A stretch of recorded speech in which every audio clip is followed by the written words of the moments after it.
It's another abysmal performance from Wolves. I got up at about 6:30 this morning. Currently in Mexico to watch the game, and I wish I'd just had a lie-in. Just, it's worrying the lack of chances created, but also the lack of any kind of defensive solidity. The goals today that we conceded, my word, they were so basic. Just players ball watching. Kilman and Collins had a bit of a stinker at the back, as I think they have for most of the season. I wouldn't mind Bueno or Totti coming in for the pair of them, but it's just rubbish. Gary O'Neill got it completely wrong as well. Why, when you've got a bit of momentum, would you then bring on a midfielder for an attacker? Surely the swap was Kalidasic for Fabio. That's what I would have done. But yeah, rubbish. He got it wrong today, but so sloppy. I can't remember seeing a Premier League team who has can't even string 2 or 3 passes together, no quick 1-2s, anything like that. It's just so pedestrian, crap football. And Palace haven't even had to get out of second gear today, and they've just walked through us. They're rolling at the end around us. Rubbish football. And yeah, we've all had the highs of the last couple of days of the transfer window. None of those players played today.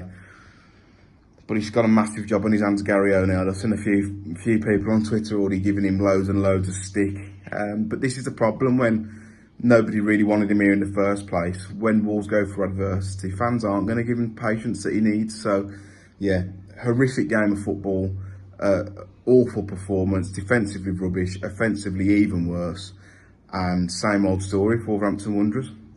Okay, Crystal Palace 3, Wolves 2, and that's 3 defeats from 4 in the opening fixtures of the season, and not really a great look, to be honest. Really disappointed with the performance today. Palace is always a tricky place to go. For us, our record there isn't great, but I think the 3 goals that we conceded were all really avoidable. I think we started off the game pretty well.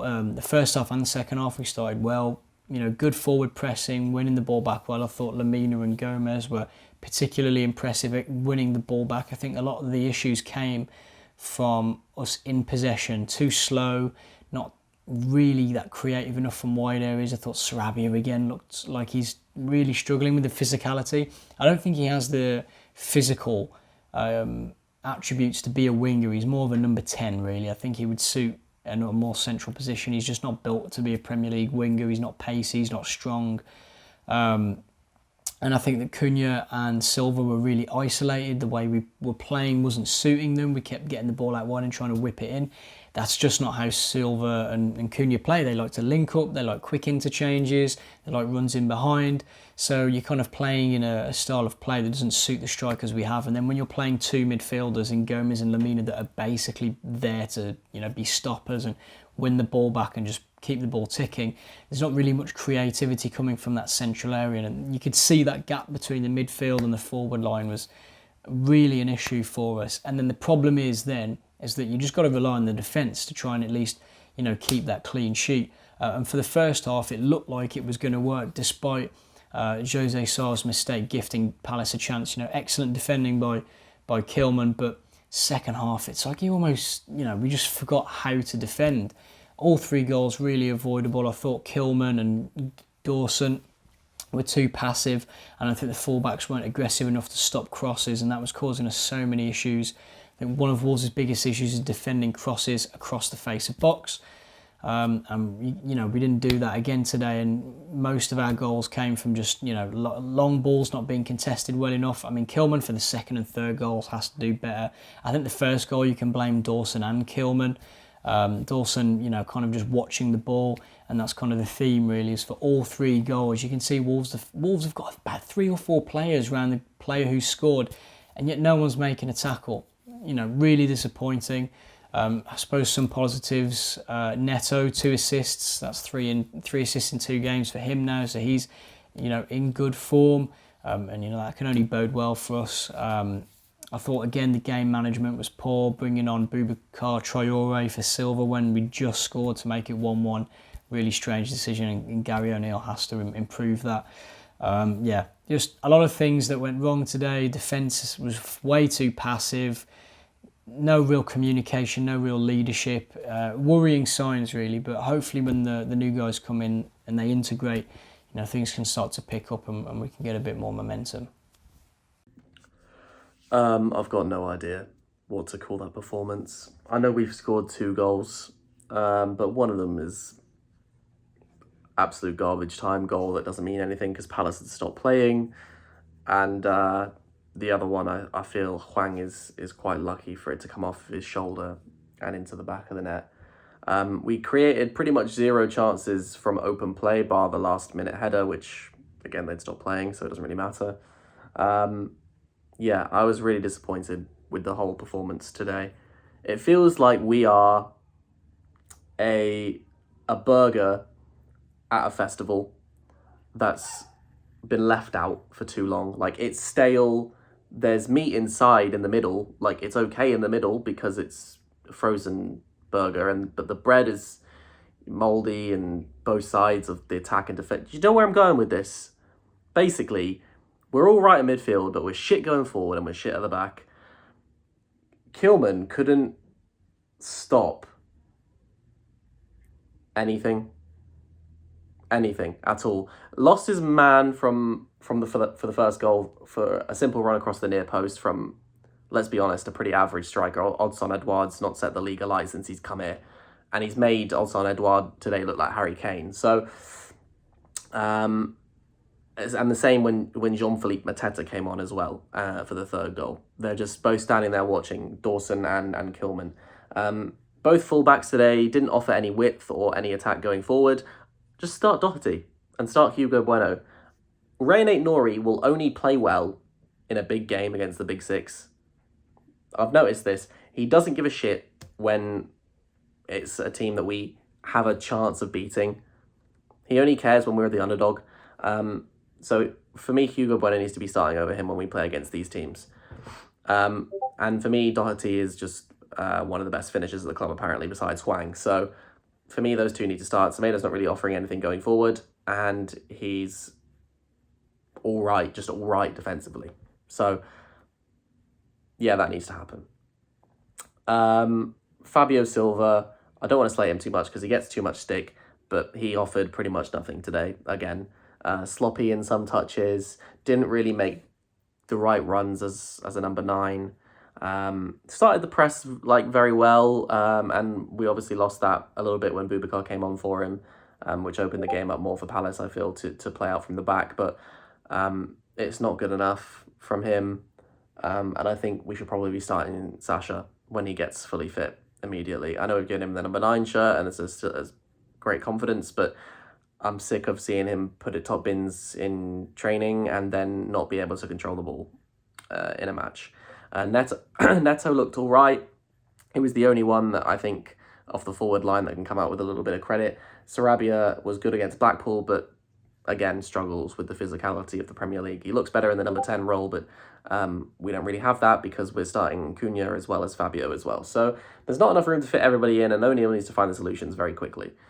Sorry to say the word solutions, but that's what needs to happen. Otherwise, if he doesn't, he could find himself on the chopping block very, very quickly.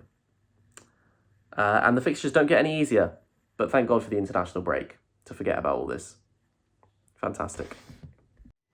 So it's finished Wolverhampton Wanderers 2, Crystal Palace 3. Obviously not the result we're after. Again, got a few key points from the game that I just want to highlight. And see how we can move forward, obviously, after the international break. I think the key thing for me at the start was Pedro Neto now being on the left. That we've been saying that for ages. I've been saying it for weeks on here. A lot of other people have said the same as well. Neto on the left, so much more aggressive, and he can attack down the left-hand side and cross the ball in with his forward foot. That obviously helped us quite a bit rather than playing on the other side. And obviously that shows as well that it works because 2 of the goals actually came from the left-hand side when Neto was there. 2 of his assists, of whether it was a free kick or it was the open play goal, Kuhn towards the end. Few things that we need to look at against Sarabia. For me, shouldn't be starting now. He's so negative on the right-hand side. I think it feels like because we haven't always got to pass the middle of the park or message midfield to play him to pass to. I think he struggles, panics, can't run past the ball with anybody. And he's struggling. He needs to be more centrally if he's going to play. And he'll like it. A lot of his good work against Blackpool in the week came from him playing centrally. and the passes in the middle of the park. He can't play it wide in this formation. So I do think after the international break, hopefully Hwang's a little bit fitter. I'll probably go with Hwang. We seem to be working hard defensive as a team. We were in the first half anyway, and the start of the second. We were tracking back, and that seemed to phase him to go on. Jared Gomes was a pretty good start with as well, won the ball back quite a few times. Then he started to fade as he went on as well. The same with Lamina. Lamina then grew into the game and then faded again right towards the end. For the first goal, that really frustrated me. I think this is one of the reasons why Sarabia actually came off. I don't know if you get a chance to watch the goal back, I probably will do. But I feel like Semedo was defending quite centrally, and then Semedo was stood trying to pass off, trying to block off the passing lane, and then he didn't. He then stepped up too early or went to press the ball when he shouldn't have done, and that created a big gap for them for Crystal Palace to play the ball in, and then Semedo then couldn't get over and stop the cross. So that actually started from Sarabia's point, where his trigger point where he stood in the passing lane. That actually started from him. So that's why I actually put the bigger blame for that on Sarabia than Semedo, because if he'd stood in the right place, they wouldn't have to play the ball out wide right, and they would have to score from it in the first place. But again, a lot of ball watching from a lot of people. That happened as the game went on, particularly the last 2 goals, loads of ball watching there, so it was even worse. But there is some little bits we can take from that and learn from it. We have got to see, hopefully the new signings can make more of an impact, because Fabio Silva struggled today, and he will do. He's still a young player, being consistent, and like so many of them are. So I'm looking forward to new signs after the international break. We'll see how we get on after I've had a bit of time to work with each other. I know some of them are going on international duty, but we'll come back to Liverpool at home, first game after the international break. We'll see how we get on with that, and hopefully we can get some sort of points from that. And I'll catch you on the next one. So Crystal Palace 3, Wolves 2 at Selhurst Park today. Not good at all. First half decent performance. Second half was diabolical from the defence, especially Max Kilman, Craig Dawson, but Kilman especially. I'm looking at him. I've been not the biggest fan over the course of the last year, and the fact that we sold Collins to Brentford for 2-3 million profit at absolute most, and kept Kilman when we could have made £40 million because of these alleged FFP issues that the board were at pains to let us know about during the summer, which was obviously a load of garbage they were talking, clearly, because they have the money, they haven't spent it. But they're not the reason we lost today. They might be the reason why we struggle this season and go down. But my God, how poor were Wolves in that second half, attacking especially. Cunha and Silva, both of them terrible today, let's be honest, call a spade a spade. Cunha was the worst game I've seen him have for Wolves. I know he got a goal at the end there, but still, it was really, really bad. The midfielders don't have a killer pass. We need to hope that Bellegarde's a good player that can actually run and pass the ball, because Lamina and Gomez and Boubacar Traoré were 3 players all on when it was 1-1 before Crystal Palace took the lead for the second time. And after Wolves equalised, the mentality was pathetic. Crystal Palace came at us and took the lead again within 10 minutes, and everyone could see it coming. We did not have one break or one attack with the ball in their half after we equalised, and then we rolled over and absolutely just let them come through and get the third after they took the lead, which was pathetic as well. Seriously, the defending for that third goal made me sick, Kilman especially. There's just quality. It's really comes down to that. Sasha Kalajdzic has to play more. He looks like such a threat when we actually cross the ball in, and there's the tallest outfield player in the Premier League in there. Who'd have thought that you might actually look dangerous when he's on the pitch? When he's been on the pitch for Wolves, I can name you 4 instances.